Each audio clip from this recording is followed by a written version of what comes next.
you know that 75 to 90% of doctor visits are due to stress-related ailments? Hey everyone, my name is Lance McGowan, and thank you very much, Mary, for inviting me here to talk to you about some natural solutions for your health. And this is specifically for massage therapists. So how it'll work for you today is we're just going to talk about these, some of the top 5, and then if there's any questions or answers you have in the end, we can go through that. So a little bit about myself is that I help people improve their health with natural solutions and been teaching classes locally here for about 3 years and really focus on addressing the root cause. And a little bit about my background is that my dad, he actually passed away in 1997 due to throat cancer, and he had an allergic reaction to the chemo. And then my mom, she had triple bypass when I was about 14, and she's on a number of medications today, so she definitely has a diminished quality of life. But that's what kind of drove me here, and to really help improve my own health so that I can help others do the same. And this handout is really just designed for you to, if you want, you can take notes on it, or just look at it and follow along as I go through it. But the first one, the problem that we all experience is stress, and how it works. I know at times a lot of we think about, hey, I'm stressed out, I'm going through a lot, but actually there's a lot of stuff that happens on a cellular level, and that's what this part is showing right here. So there's free radicals that can cause cellular damage to your DNA, to your mitochondria, which are like basically the engines of your cells, and other critical cell structures. What does that do? You can see number 2 right there. That creates short-term cellular damage that can trigger a defensive response in your cells. So your cells are reacting to all of that. Those damaged cells can lead to unhealthy aging, or excuse me, those cells and tissues, organs become more prone to oxidative stressors, and then that leads to unhealthy aging. So if I could summarize all that, because some of you are probably like, okay, what the heck did he just say? Basically, it's like there's a hailstorm on your car. The windows are getting busted out, there's dents in your car, there's a lot of damage happening because of outside forces, and that's what's going on with our cells. And so they're being damaged, and you can imagine if your car has a lot of dents, if it's got a busted windshield, if it's got a flat tire, it's not going to be able to get from point A to point B very easily, right? So that's the same thing that's going on in our body. But what's a natural solution for that? Antioxidants. Has anyone heard of that before? Okay, a few people? Awesome. So that's measured on the ORAC score. And so we've heard a lot of times like, oh yeah, eat your oranges if you're not feeling good if you're sick. That only has a score of 750 on the antioxidant scale. Blueberries, those are 2,400. So that's better. You like blueberries? Okay. What about the apples? The apples are pretty low. They're lower than oranges. Okay. So yeah, they don't have too many antioxidants. Grapefruit is up there, but not as much as blueberries or pomegranate. Okay. But what's blowing all those out of the water is clove. Clove is over 1 million on the ORAC score.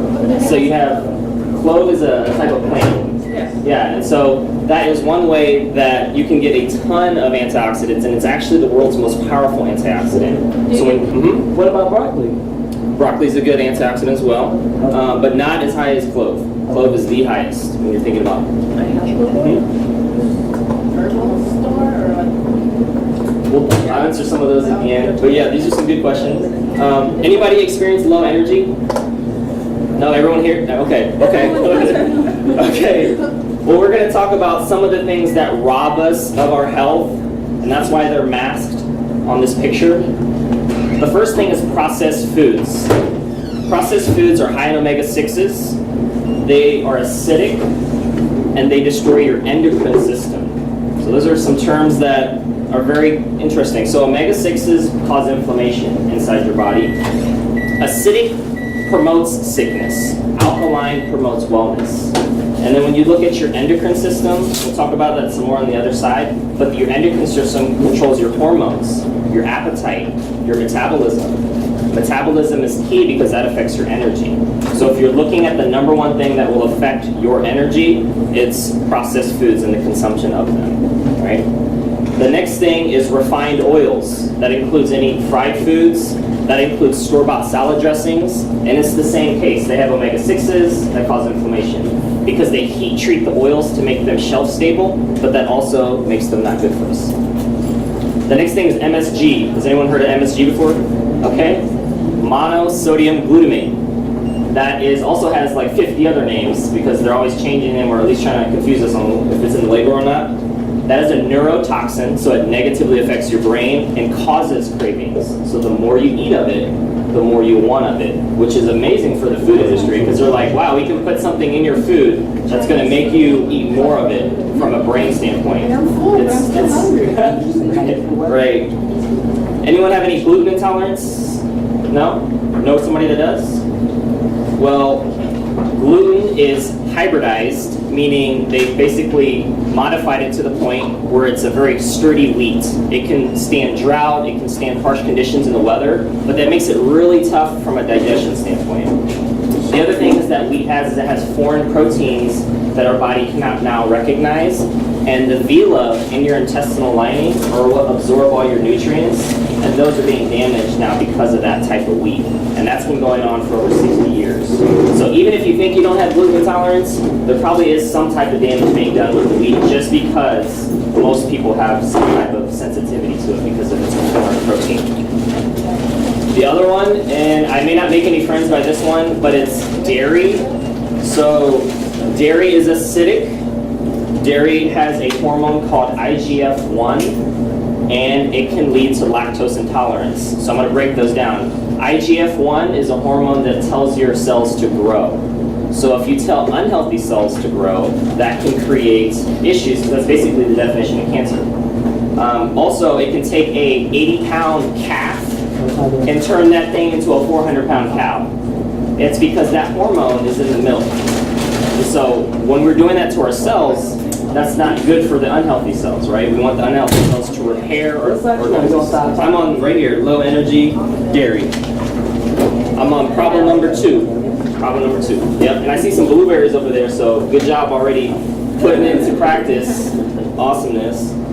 Right. And then, What yes. type of dairy though? All dairy. All dairy? All dairy. Okay. Yeah. Store-bought milk. Milk is actually, So milk is the best milk milk? is the biggest culprit. Okay. Yeah. That also includes cheese, ice cream, Ice cream? all that stuff. Now the cheese is interesting because they add enzymes back in, but it's because still I acidic. was just going to ask you that because Yeah. they don't just make cheese. Actually, itself, they make cheese like Kobe Jack cheese. They blend it in cheese now. So what would you say about the cheese? The cheese is still acidic, and it still has the hormone IGF-1 in it. So I wouldn't recommend. Personally, I wouldn't recommend any dairy consumption if you're trying to focus on having more energy. So you would recommend it? Or I wouldn't. You would recommend Would not. No. Yes. I'll just testify that all this is true. My husband and I have been for almost a month dairy and meat free Yeah. completely, and he is not